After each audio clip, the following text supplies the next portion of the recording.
Well,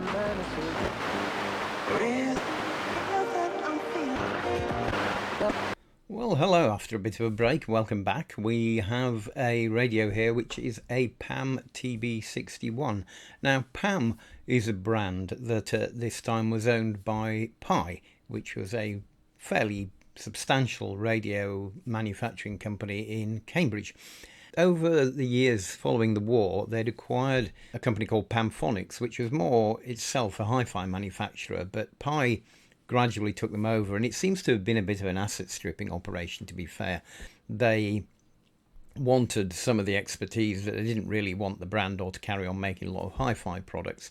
And there's a theory that Pi started using the Pam brand for transistor radios because Pi were a big manufacturer of valve radios, obviously. They weren't sure whether transistor radios would catch on, and they thought maybe it was better if the less important Pam brand took one for the team in case they didn't.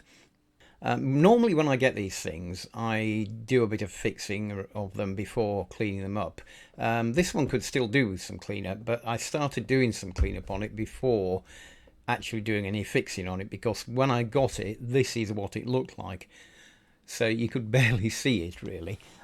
So it's not brilliant now, but at least you can tell what colour it's supposed to be. It's rather fetching sort of tan and grey leatherette finish. Looks quite nice. Needs a bit of gluing of the covering back on a bit. Fairly simple thing, medium and long wave. This lovely rotating selector here, which we'll see more of when I'll just do a sort of sidebar on that, because I had the thing apart in order to fix it. You couldn't really see much through the mist on this thing to start with. I polished it up with sort of micro abrasive compound and managed to get most of the scratches out, not quite all of them. That one was a little bit too deep. Also made it slightly worse in places because I didn't put enough compound on to start with. So that required a bit more elbow grease, or Dremel grease more accurately. But anyway, it's all working again now. And actually, I think it sounds quite good.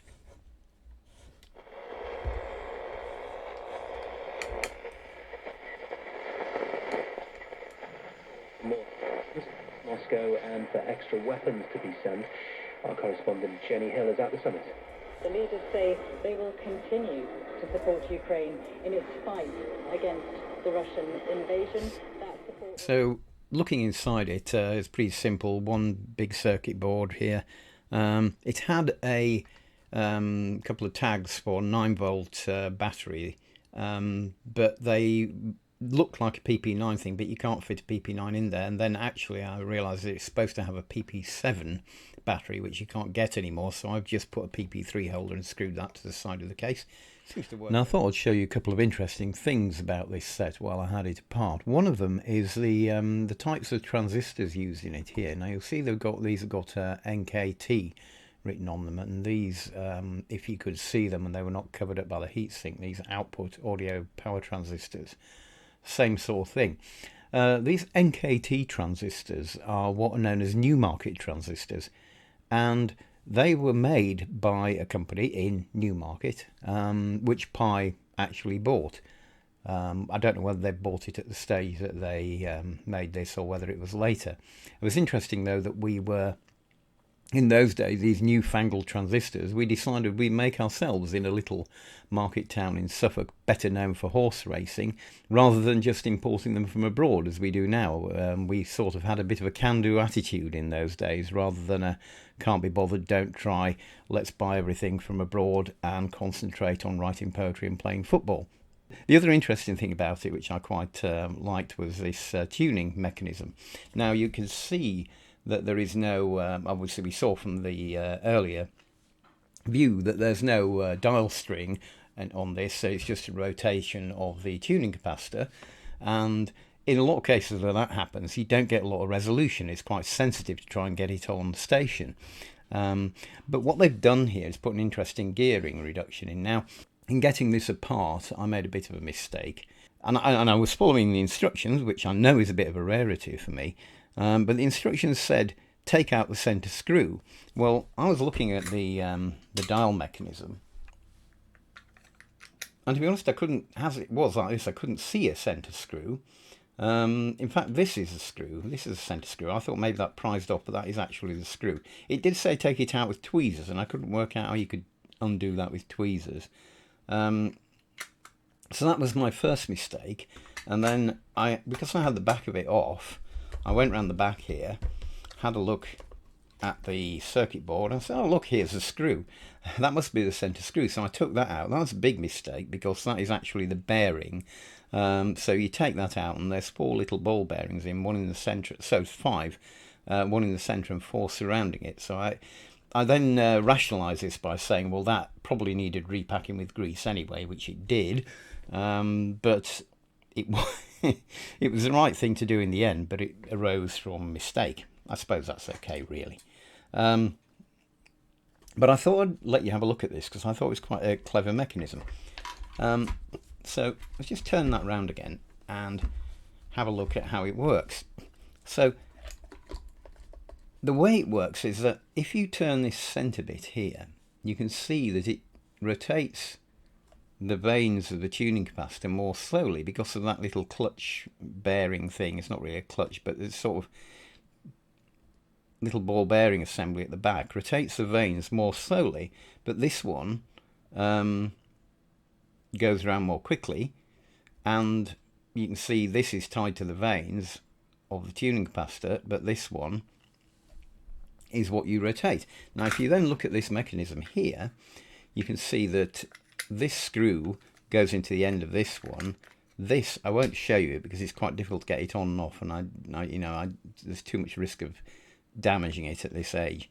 But this part joins onto here, so this will always display the correct position of the tuning capacitor, whereas this one turns around on top of it and gives you almost like a little flywheel effect tuning, where you turn that round, and I'll show you. You can see it on the demo that I did before.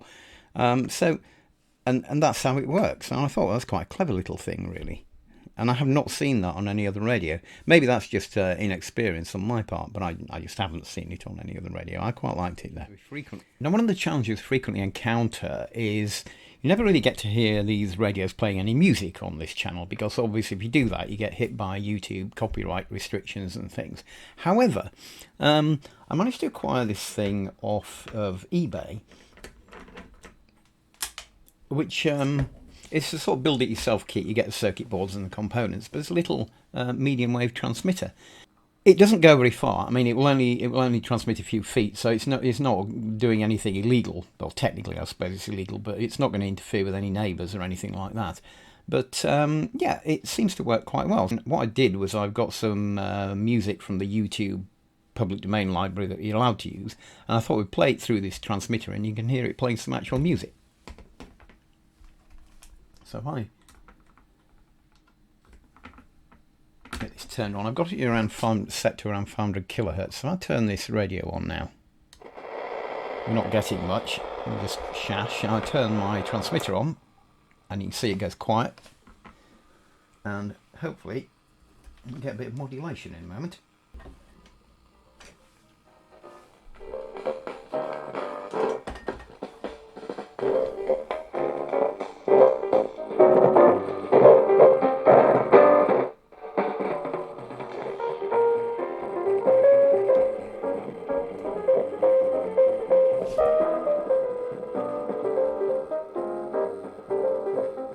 I think I have my modulation a little bit high there, there's a bit of distortion.